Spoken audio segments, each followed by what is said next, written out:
General Long Dong was born in Bunfu County in 1890. The son of a prostitute and the village rapist, he began engaging in banditry by the time he was 13, and by 1911 he commanded a bandit army, numbering nearly 80,000, one of the smaller bandit groups in the region. He first rose to prominence in 1917 when he was hired by the local military governor to crush an uprising of over 500,000 peasants. The peasants, calling themselves Divine Soldiers of the Heavenly Spirit, were led by a schizophrenic Taoist monk who claimed to be the third reincarnation of the ancient Chinese emperor Chu Di. The rebels, only armed with bamboo spears and potions of bullet resistance, later identified as opium, were easily crushed, Long proving his worth by personally beheading 7,000 peasants in one day. For his performance, the Junfa clique appointed him governor of Chaqing province and made him general of the 377th Infantry Division, which in essence was just his own bandit army with new sashes.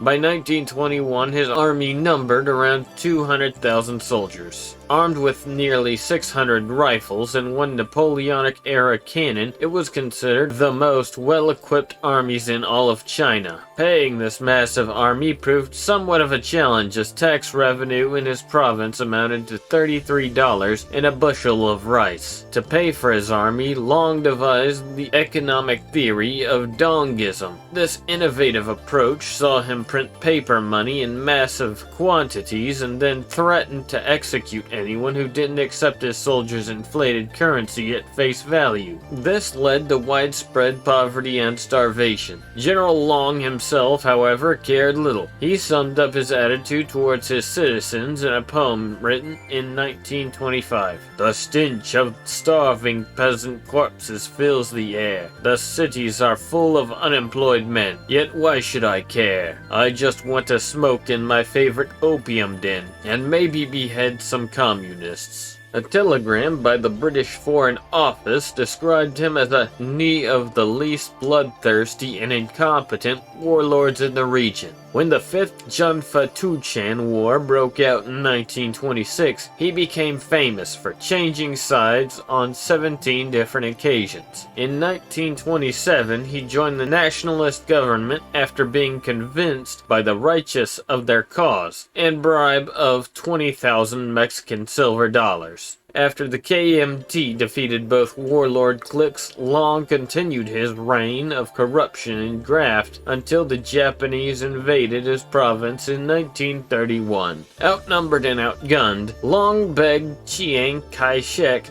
for reinforcements, who agreed to send 4 divisions to his aid. Long miraculously managed to hold the line for just long enough to see Chiang's troops divert east to launch the 32nd Encirclement campaign against the Chaqing Bunfu Soviet. Hopelessly outmatched, Long's forces were routed, and he was removed from his post for incompetence. He moved to Hong Kong, where he became a Buddhist monk and spent the rest of his life in relative obscurity. In 1940, he died peacefully in his sleep, being strangled to death by one of his 72 concubines.